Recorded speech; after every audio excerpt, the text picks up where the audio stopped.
शोर इमरान जब कमरे में दाखिल हुआ तो वो अजीब हरकतें कर रहा था, जैसे कोई पागल हो। वो आसमान की तरफ देखकर जोर जोर से हंसने लगा।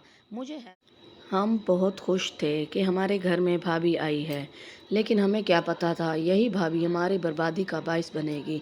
हमारे बड़े भाई, जिनका नाम बाबर था, उनको शादी के नाम से ही चिढ़ थी। उनके सामने जब भी शादी का नाम लिया जाता, वो फौरन बोलते, तुम लोगों को घर का सुकून पसंद नहीं है जो मेरी शादी करवाने का सोच रहे हो। अगर भाभी आई, हर वक्त कोई ना कोई तमाशा लगा रहेगा। भाई की बात सच साबित हुई। जैसे ही भाभी घर लेकर आए, परेशानी तो उसी दिन से शुरू हो गई। हमारी प्यारी भाभी, जिसका नाम कोमल था, बहुत तेज मिजाज की औरत थी।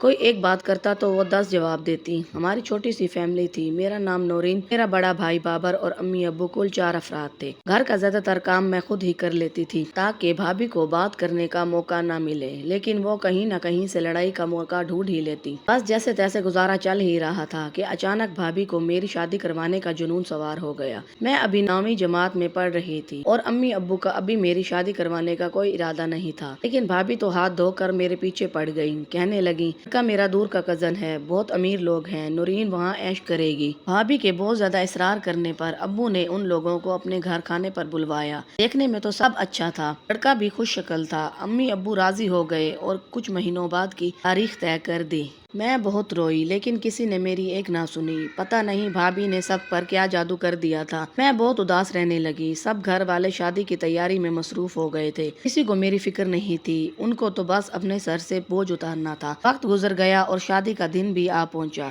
मुझे ऐसा लग रहा था किसी ने मुझे मौत का पैगाम सुना दिया हो। खैर, घर वालों की इज्जत की खातिर मैं चुपचाप अपने ससुराल की तरफ रवाना हो गई। मेरा ससुराल मेरे घर से बहुत दूर था। मैं दिल ही दिल में भाभी को कोस रही थी। शादी की रात मेरा शोर इमरान जब कमरे में दाखिल हुआ तो वो अजीब हरकतें कर रहा था, जैसे कोई पागल हो। वो आसमान की तरफ देखकर जोर जोर से हंसने लगा।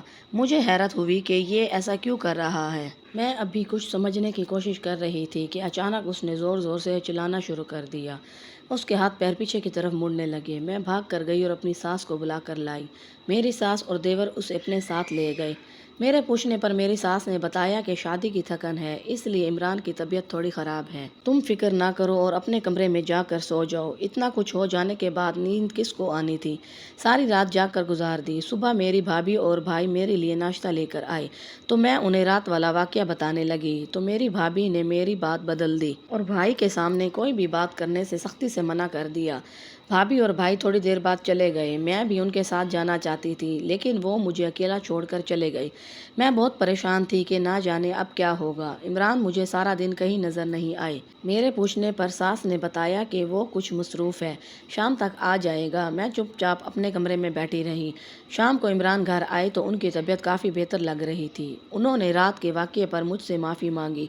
मैं दिल ही दिल में शुक्र अदा करने लगी कि चलो सब ठीक है। लेकिन मेरी खुशी ज़्यादा देर की नहीं थी। तकरीबन आधी रात को मेरी आंख खुली तो मैंने देखा कि इमरान अपने बिस्तर पर मौजूद नहीं है। मैंने सोचा कि वो बाथरूम गए हैं, लेकिन जब काफ़ी देर गुजर गई तो मुझे फिक्र होने लगी। अचानक बाहर से किसी के चीखने की आवाज़ें आने लगी। मैंने बाहर आकर देखा तो मैं हैरान रह गई। इमरान की हालत बहुत ख़राब थी। उनकी शक्ल बहुत खौफनाक लग रही थी और वो मुसलसल चीखो पुकार कर रहे थे। उनके भाइयों ने उन्हें पकड़ रखा था, जैसे वो कहीं भाग जाएंगे। मुझे कुछ समझ नहीं आ रहा था ये सब क्या हो रहा है। तब ही पास खड़ी कुछ औरतें खुसर फुसर करने लगीं।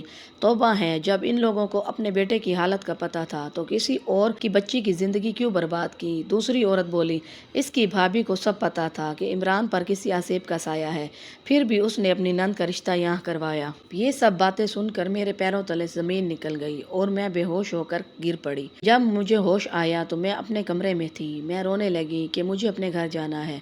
मेरी सास ने प्यार से समझाना चाहा, लेकिन मैं कुछ नहीं सुनना चाहती थी। अब मैं यहाँ से कैसे निकलूं? कौन मेरी मदद करेगा? सोच सोच कर मेरा बुरा हाल हो गया। अब मुझे इमरान से खौफ आने लगा। वो जब कमरे में आते तो मैं किसी बहाने से वहाँ से भाग जाती। काफी दिन गुजर गए, लेकिन मेरे घर वालों ने मुझसे कोई राब्ता नहीं किया। पता नहीं भाभी ने उनको क्या पट्टी पढ़ाई थी, वो तो मुझे भूल ही गए थे। एक दिन इमरान को फिर से दौरा पड़ा। सब घर वाले उनको संभालने में मसरूफ थे। मैं किसी तरह नजर बचाकर वहाँ से भाग निकली। बहुत मुश्किल से घर का पता पूछ कर घर पहुंच गई। मेरी हालत देखकर मेरे घर वाले हैरान थे। अब्बू बोले, तुम इस्लामाबाद से कब वापस आई हो और अकेली यहाँ कैसे पहुंच गई? इमरान कहाँ है? वो तुम्हारे साथ क्यों नहीं आया?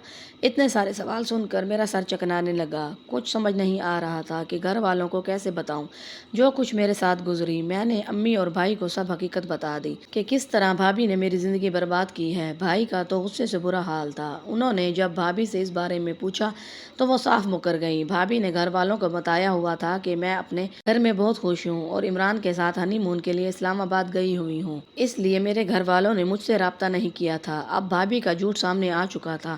بھائی نے بھابھی کو طلاق دے کر گھر سے نکال دیا۔ میں اب اپنی پڑھائی مکمل کر رہی ہوں اور خدا کا شکر ادا کرتی ہوں کہ اس نے مجھے صحیح سلامت اپنے گھر پہنچا دیا۔